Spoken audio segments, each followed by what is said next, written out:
What up, people? It's your boy, Master Chudy, out here with another episode review of My Adventures with Superman. This is episode 3, and I have to say that this episode does some things good and then does some things that really, really bug me. Um, for starters, let's get into this episode. It's a pretty simple episode. Follows after the last two episodes. Basically, this Lois is still trying to get her interview with, trying to still get her interview with Superman. So Superman saving people, saved Blib pilot from destruction, managed to put out the fire there, and goes about there. Superman saves the day, heads back to the Daily Planet, and whatnot. Um, Essentially, as well, we find out that they're off the Superman beat because they've been taken out by Steve Lombard, Cat Grant, and another reporter as well, saying that Perry doesn't trust them enough to do it, and that's that. But loads of them decide to track a story that was showed in the first beginning of the episode, where we had essentially villains break out of the major prison, and there we see Silver Banshee. Silver Banshee come out essentially with her crew, and if you don't know, they are the new Intergang, which is complicated considering that we know who or what Intergang is, and having Silver Banshee and them and her crew basically join in and become, uh, we're now Intergang is something to behold, basically. But that's neither here nor there. But as it goes on, the crew decides that Lois and the gang, well, not with Clark, basically, but I'll get into that as well.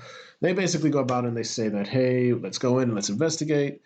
And they go about investigate. They find out that, that they're going to rob banks and they want to do a big score. So they go in. Essentially, Superman saves them, basically tells them to go become Superman, stops a major bank robbery where they utilize a freeze machine, and as well, Lois gets her interview, sort of, and then she determines that Superman is lying, even though Clark is like, "What? Not lying," and that's pretty much the end of that episode. But we'll go. But this episode, I got to examine it, and I could clearly see some things that I really didn't vibe with, and some things I did like with. One thing that I liked is that um, not since Superman the Animated Series have we seen Superman's rogue gallery really come alive. Okay, yes, we got Livewire, and then, of course, but we see Silver Banshee, which never really appeared in a Superman show. She appeared in the Justice League Unlimited show, basically. So it's good to see them building as long as with that. But counter to that, a thing that I did not like is that much like, how should I say, much like the deal with Ultimate Spider-Man, where I didn't like most of their villains becoming mutants, where Rhino was an actual Rhino, Vulture was an actual Vulture. You know what I mean? And then in order for them to rectify that, you had in the Marvel Spider-Man, the latest one, and no new shows come out since, is that all of their powers were based on like robotics, tech, like, oh, I'm in a suit, I'm in a Rhino, and all of this type of stuff. Everybody was just techified. Same thing with here.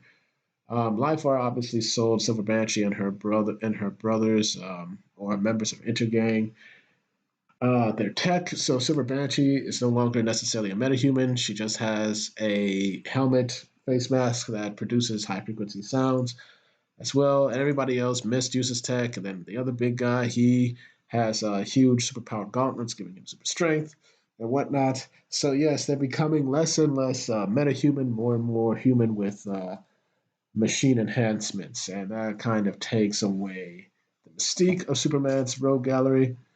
And they will be continuing it in episode 4 if you see the preview. Another thing that I did like as well, though, is Clark and Lois's relationship. It's done very, very organically, very, very organically. The chemistry, you can see it. It's pretty much done well. I like what they're doing with that relationship. It's very nice. I like it. But another thing that I get to, something I didn't like, is that I'm seeing that Jimmy, if you guys haven't watched, because I was thinking about this last night, that Jimmy doesn't feel like Jimmy. Jimmy doesn't act like Jimmy.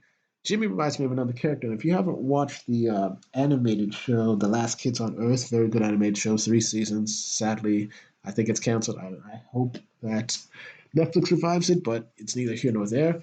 Uh, he's a lot like Quint, basically. You know, the team in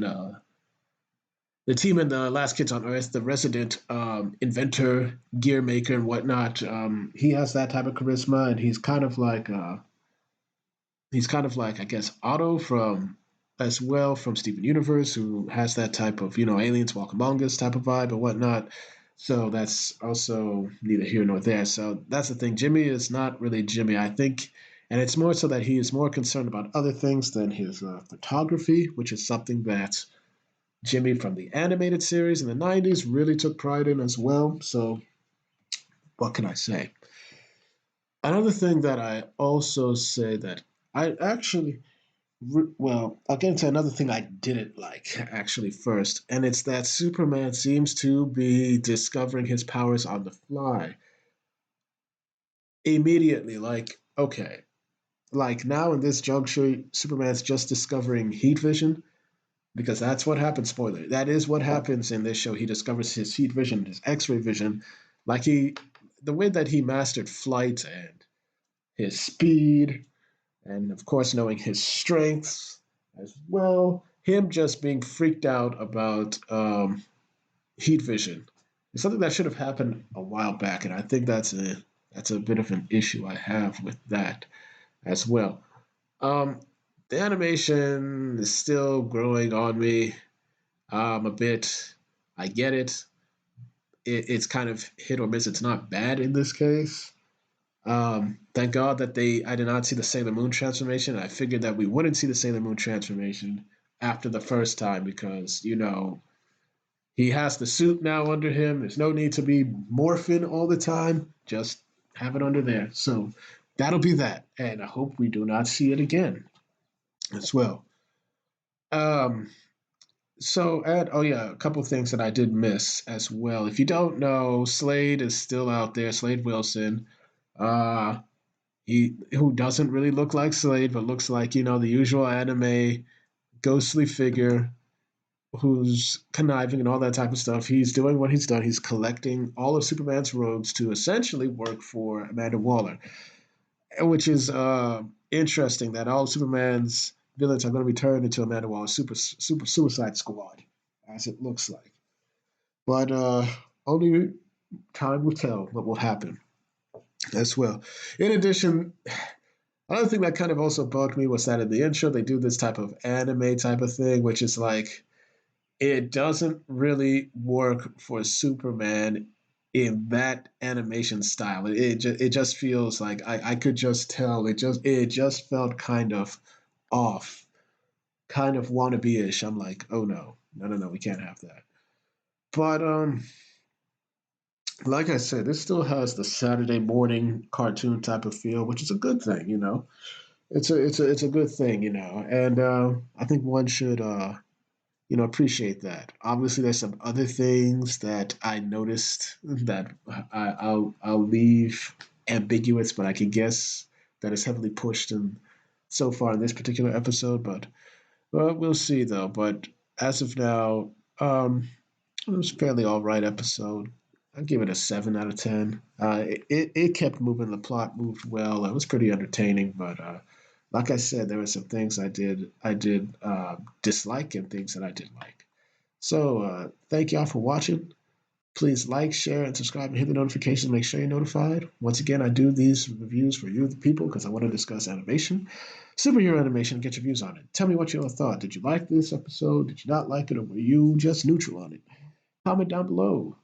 And thank y'all for watching, and I should have more videos up when I can. Peace.